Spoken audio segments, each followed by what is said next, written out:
Chapter 992, Arrodes's Congratulations. You are, Klein asked in a rather complicated state of calmness. The lady in a simple robe nodded and said, Ariana, servant of concealment. Servant of concealment, Ariana. Klein's eyes constricted as he knew who the lady was. As a former Nighthawk, how could he not be aware of the name Ariana?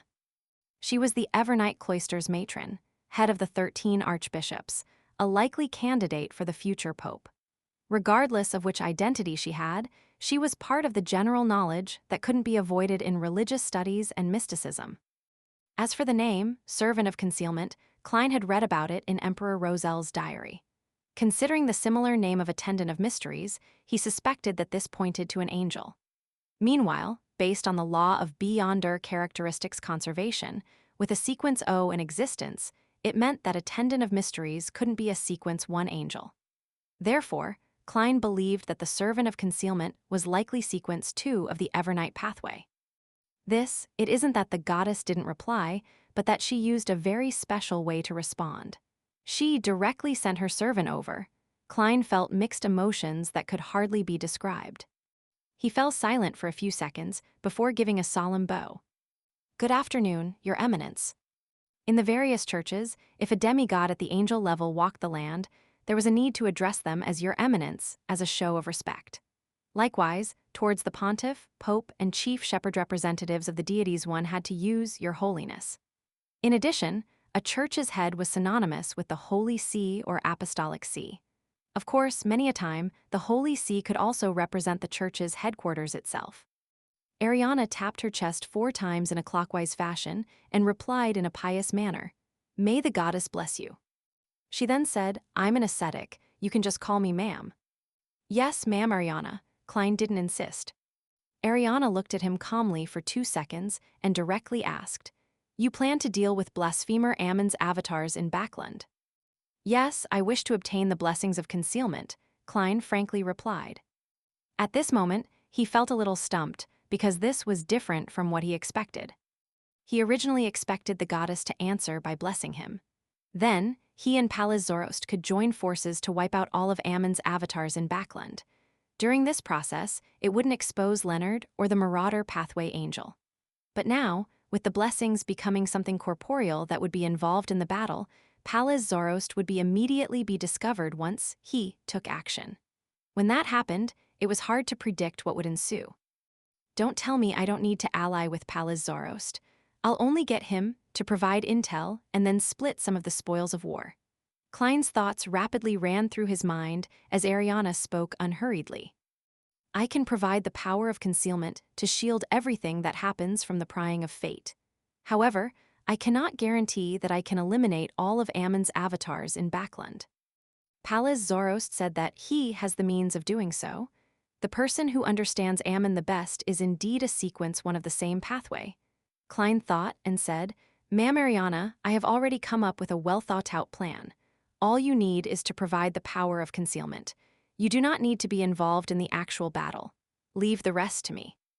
Ariana nodded and raised her right arm as she spread her palm. Points of light lit up, profound and resplendent as they quickly outlined an emblem in her palm.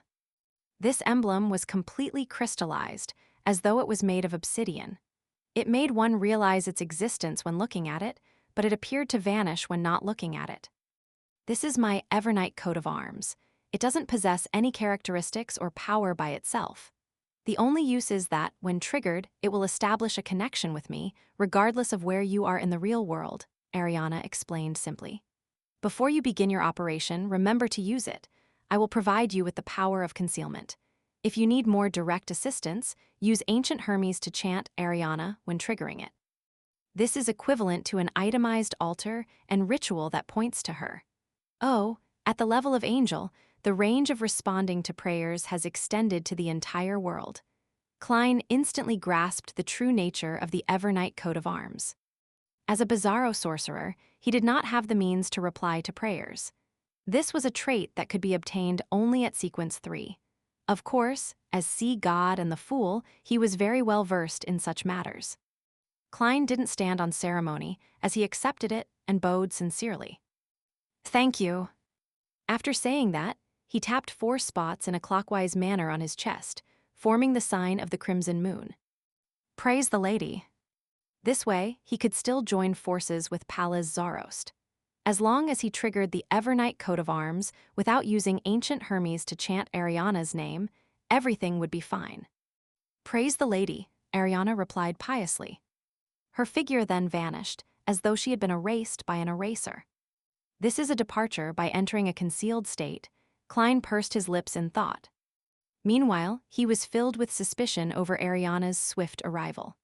After all, the Evernight pathway wasn't well versed in methods such as teleport. To go from Winter County all the way to Backland required a significant amount of time. My ritual isn't the kind that prays for a direct descent. Could it be that Ma'am Ariana happened to be in the vicinity in the Backland diocese? Isn't that too much a coincidence?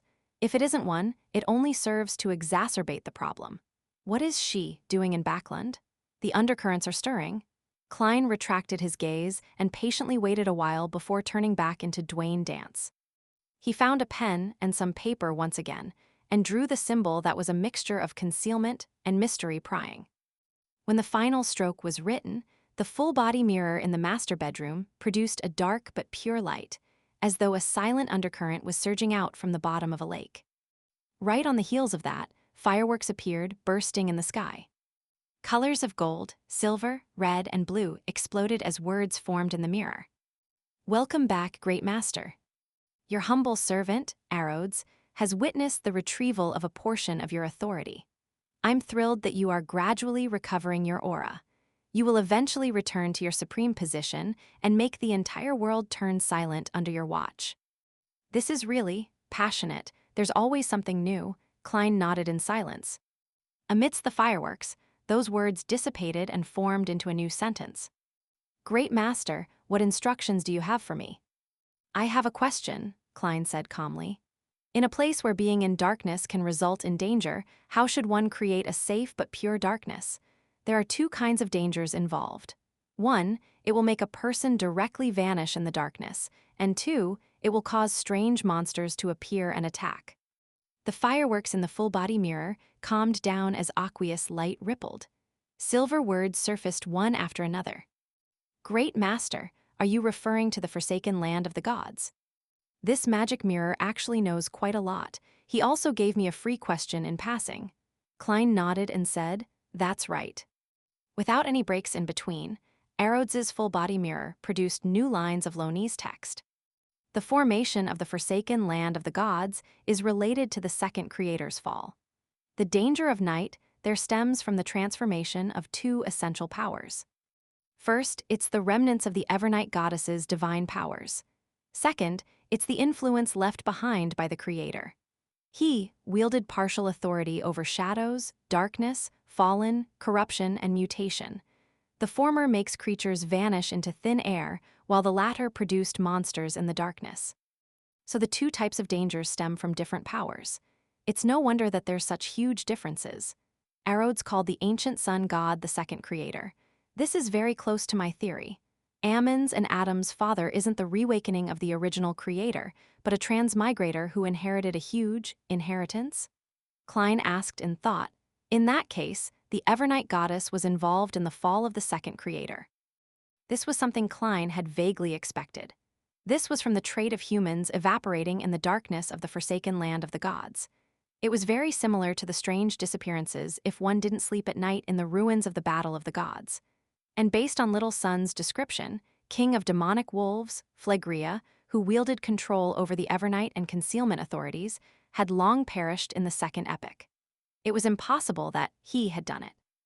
Therefore, unless there was another deity of the Evernight pathway born in the middle, it was difficult for the 2 abnormalities to not have the Evernight goddess involved. On the surface of the mirror, the silver light rapidly converged, forming a short sentence. That's right. That's right. Klein was just about to press on when he immediately shut up. He had just recalled one of his identities, blessed of the Evernight. Therefore, even without anyone watching him, he had to show respect to the deity and not seek out relevant secrets. Of course, time in the mysterious space above the gray fog was excluded. He was just about to focus on the main question from before to urge Arrodes, to list out solutions when he saw the silver words in the full-body mirror change. Great master, your loyal servant, Arrodes, wishes a small favor from you. See, can we not discuss matters regarding the Evernight goddess? At the end of the question, a simple stick figure was drawn. Just as I wished, Klein deliberately pondered for 2 seconds and said, "Okay." The silver swirls on the surface of the mirror immediately turned brisk as words began taking form. As for the question you asked, there are 2 solutions. One is to accept the corruption and let oneself transform into monsters of the darkness. The reason why these creatures do not vanish into thin air during the night is because they have received the protection of the fallen authority. This way, all the darkness is equivalent to safety. The second is to create a darkness that comes with the dream world. This will allow the spirit body to receive the protection of the dream, thus slowing down the encroachment of danger at night.